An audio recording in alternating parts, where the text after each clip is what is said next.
So, we're going to play a little bit of Tales of the Shire. I wanted to talk about the Scouring of the Shire in the books, and this is a spoiler.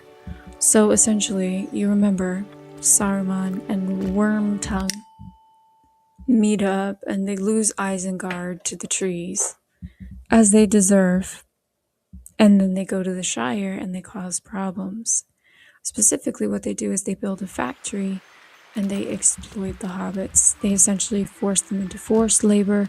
They get rich. They do super well, and the hobbits are getting sick. The hobbits are suffering. Their own lives and their own needs are not being taken care of. They are essentially enslaved to the factory. It feels a lot like a criticism of the Industrial Revolution. And I think it is. But I don't know, I don't speak for Tolkien. However, what I think was a real misstep was not including that in the Fellowship of the Ring. And the reason I say that is because the entire time, while they're going through this story, they find strength in knowing that the Shire is safe behind them. And the whole time that's going on through, I forget when that exactly happens in the book, but that's going on. There's a time when the Shire is no longer safe, when the Shire has been corrupted and turned against itself. So let's talk about the Shire as what it was. So it's like an agrarian society. They buy and sell and barter and trade. There's everyone is growing food. Everyone is sewing. Everyone is using their skills to create things all day, every day. And they have a lot of parties and they send each other a lot of presents. And they tend to have very nice things. They tend to be well-to-do and very industrious. Most of them. Pippin was a prince, so we're not really talking about him. Anyway, so that said, that's what the society was. And then when they were working in the factory, there was no time for any of those things. Anyone who's grown a garden before can tell you it's a lot more work than it appears. And especially if you're raising livestock or animals, it's the same thing. They require a tremendous amount of care if you want to do things right by them. They need a lot of attention and care and energy to take care of. Most of them. I honestly can't think of that many that aren't like that. Anyway, that said, you would have to be home. You would have to be able to monitor the crops and the animals. And so when they were at the factory, they weren't able to do those things. So all those things fall into disrepair. And then where's the food coming from? Where's the clothing coming from? Where are other things coming from? Factories, I guess. Mm-hmm.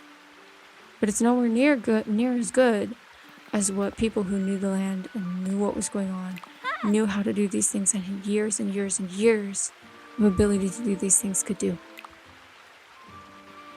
Being able to garden in certain places requires knowledge of what will grow there, what it will take to grow there, how much water it takes, when it will bloom, how the season is, and even just a feeling. This year, birds didn't migrate. The weather got too hot too fast. And so there are farms here that normally have pounds and pounds and pounds of fruit. And it's ruined because it got too hot months too early. It's nobody's fault. It just happened. But at the same point, what do you do if what you were putting all of your energy and money and time into no longer produces?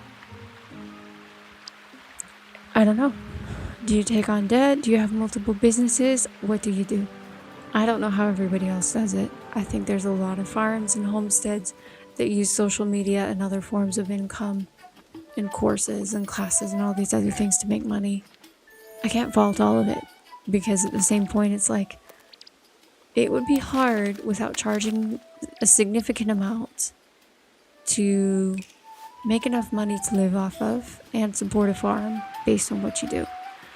A lot of people have very high paying jobs and that's how they pay for a farm. It happens all the time. In other areas maybe it's different, but that's just something that's there, something to think about. So the other thing about the movies versus the books, the movies added violence in a gratuitous way. It was like they were looking at the stories and they were like, what can I add of something I want? And One of those was to show a specific violent scene over and over and over and over again in The Hobbit, which should never have been the trilogy, by the way. Anyway, were there 3? I don't even remember if there were supposed to be 3. The Hobbit is my favorite of the Lord of the Rings. What I have to say about that is that in the book, they go through everything that they do, feeling that the Shire is safe behind them. Meanwhile, what they don't know is that their enemies have corrupted the Shire. And so at the end of the book, they scour the Shire and they chase out the factory and pull it down and destroy it. And they go back to being the Shire. And of course, the scars are still there. The experience will always be there, held in collective memory.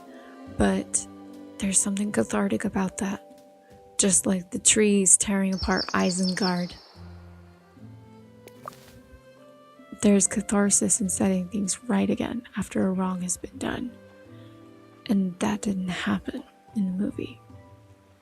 And I feel like this conversation about the Shire,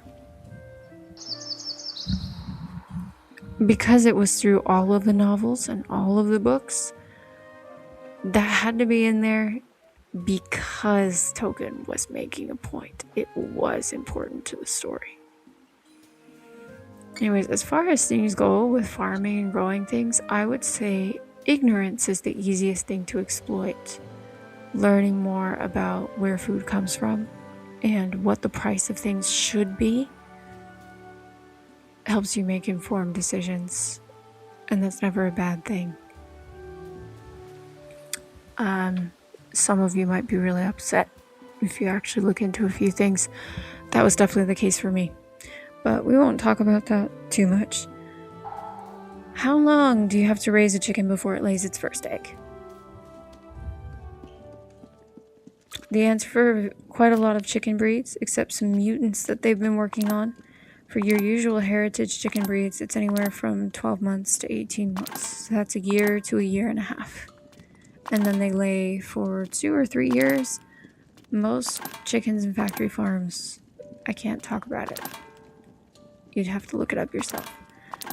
Most chickens on a farm, it's very expensive to get certified as humane certified, but if they're in those conditions and they're being fed really well, they're probably laying eggs until they're about 3. So that's 2 full years of egg production for those birds, and they'll lay very gorgeous, very lovely eggs. Very nutritious too. You can change the nutrient content of an egg based on the chicken's diet and their forage habits. So a lot of chickens are actually bred to be really good foragers. There's quite a few varieties like that because they were very thrifty to keep. Anyways, but not knowing that, you just go to the store and buy eggs. And you're completely disconnected from where they come from. And you get the privilege of being disconnected because this isn't how you have to live. I don't know how to feel about it, but I feel that we can't leave it out of this conversation about Lord of the Rings. I love this game for being idyllic. At the same point, farming is not idyllic.